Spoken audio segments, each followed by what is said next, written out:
விஜய் அவர்கள் நான் பிறந்த வீட்டில இருந்தே ஆரம்பிக்கிறேன் அப்படின்னு சொல்லிட்டு பெரம்பூர்ல இருந்து அவர் பரப்புரை ஆரம்பிச்சிருக்கிறாரு. பிரச்சாரத்துக்கு போக ஆரம்பிச்சிருக்கிறாரு. மக்கள் வெள்ளம் பார்த்தா அடிச்சு புரண்டு வந்துட்டு இருக்காங்க. எப்படி பாக்குறீங்க அத? இல்ல அதான் நீங்களே சொல்லிட்டீங்களே, மக்கள் வெள்ளம் அடிச்சு புரண்டு வந்துட்டு இருக்கிறாங்கன்னு. அதீத வரவேற்பு, மக்கள் கிட்ட ஏகோபித்த வரவேற்பு பெற்ற தலைவர். அது பிறந்த வீடுன்னு சொல்லல, அம்மாங்க தாய்மார்கள் இருக்கிற இடம் வீட்டு வாசல். ஏன்னா அது அவரோட தொகுதி, அங்க இருந்து நிக்கிறாரு. அதனால அங்கேருந்து ஸ்டார்ட் பண்றோம், இங்கேருந்து ஆரம்பிக்கிறது சந்தோஷம்னு சொன்னாரு. அதுக்கு அடுத்த தொகுதியில் என்ன பண்ணாங்களே சேர்த்தே பார்த்துருவீங்களே, அதை பற்றியும் கேட்க மாட்டீங்களா? அடுத்த தொகுதியில் என்ன நடந்தது அப்படின்னு உள்ளே இருக்கவங்க நீங்கள் சொன்னாதான் தெரியும். எதற்காக திருப்பி போனாங்க, உள்ள என்ன நடந்தது? முதல்ல பெரம்பூரில் நாமினேஷன் ஃபைல் பண்ணிட்டு பிரச்சாரம் போகிறோம். அந்த இடத்துல காவல்துறை பாதுகாப்பு இருக்காங்க. அந்த இடத்துல காவல்துறை இருக்கிறாங்க. அந்த ஈவெண்ட்டை என்ஹான்ஸ் பண்ணுறாங்க, சப்போர்ட் பண்ணுறாங்க. அதுக்கு அடுத்து அங்கேருந்து கொளத்தூர், பெரம்பூர்லேருந்து கொளத்தூர் எவ்வளோ தூரம் உங்களுக்கே தெரியும். அங்கே வர வழியில் போலீஸ் சுத்தமாக இல்லை. ரோட்டில் போலீஸ் பாதுகாப்பில் இருக்கணும், ஏன்னா பெர்மிஷன் வாங்கிட்டு பண்ணுறோம். அதீதமாக கூட்டம் வரும்போது அதை கண்ட்ரோல் பண்ணணும். ரெண்டாவது போலீஸ் அங்கே இருந்தால் தான் அந்த லா அண்ட் ஆர்டர் சிச்சுவேஷன் கண்ட்ரோலில் இருக்கும். அது இல்லை, எந்த இடத்துலையும் பேரிகேட்ஸ் போடலை. பைக்கில் வர்றவங்கள தடுக்கிறதுக்கும் ஆள் இல்லை, கேட்கறதுக்கும் ஆள் இல்லை.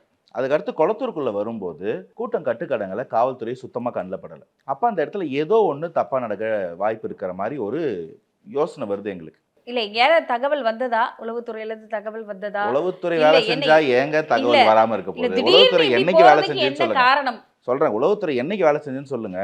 என்னைக்கு எங்க எவ்வளவு கூட்டம் வரும்னு உளவுத்துறை ஏதாவது ஒரு நாள் பிடிக் பண்ணதா இருந்தா சொல்லுங்க, நம்ம தெரிஞ்சுக்கலாம். 25ஆம் தேதி நாங்க சொல்றோம், இந்த மாதிரி வேட்புமனு தாக்கல் பண்ண போறாரு, இந்த தொகுதிகளில் அன்னைக்கு பிரச்சாரம் பண்ண போறாருன்னு. அதுக்கு பெர்மிஷன் வாங்கிட்டு வரோம். 25ஆம் தேதியே ஒரு திமுக உடன்பிறப்பு ஒரு போஸ்ட் போடுறாரு. அந்த போஸ்ட்ல ஒரு ஏஐ ஜென்ரேட்டட் இமேஜ் ஒன்று.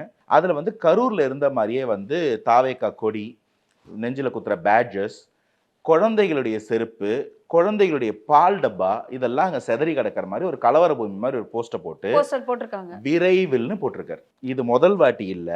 கரூர்ல ஸ்டாம்பீட் நடந்த 27 செப்டம்பர் 2025 அன்னைக்கு சாயந்தரம் 7:30 மணிக்கு ஸ்டாம்பீடு. மதியம் 3:23க்கு இதே மாதிரி இன்னொரு திமுக உடன்பிறப்பு ஒரு போஸ்ட் போட்டாரு.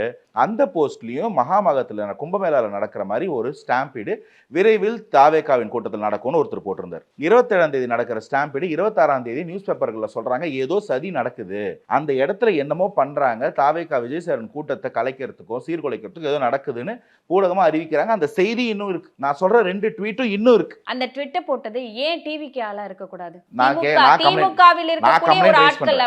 கம்ப்ளைண்ட் ரைஸ் பண்றேன். முதல் விஷயம், நீங்க ஒரு அந்த இது பார்க்கலன்றதுனால நினைக்கிறேன். முதல்ல கரூர் மேட்ல சொன்னேன்ல, அந்த ஐடி பேரே திமுக உடன்பிறப்பு. அந்த ஆளோட ஐடி பேர் போட்டு ஆவடியில அவர் திமுகல பொறுப்புல இருக்கிறாருன்னு போட்டிருக்காரு. அந்த ஐடியை யார் விசாரிக்கணும்? யார் இப்ப காவல்துறை கண்ட்ரோல் வச்சிருக்கிறது? அப்ப யார் இதை பண்ணணும்? ரெண்டாவது நான் சொன்னேன், இப்போ பெரம்பூருக்கு ஒருத்தர் போஸ்ட் போட்டாருல்ல, திமுக சார்பில் ஊடகத்துல பேசுறவர், அவருக்கு அறிமுகம்லாம் தேவையில்லை. போஸ்ட் கொடுக்கும்போது அந்த முகத்தை நீங்களே பார்த்துக்கோங்க. இப்போ சொல்லுங்க, இது நாங்கள் இது எவ்வளோ நாள் தாங்க பண்றதெல்லாம் பண்ணிட்டு இது ஏன் தாவேகா காரனா இருக்கக்கூடாதுன்னு ஒரு கேவலமான கேள்வி எப்படி வைப்பீங்க? தாவேகா காரனா அதை ப்ரூவ் பண்ண வேண்டியது யாரு? காவல்துறை கையில் வச்சுட்டு இருக்கிற நீங்களா நாங்களா?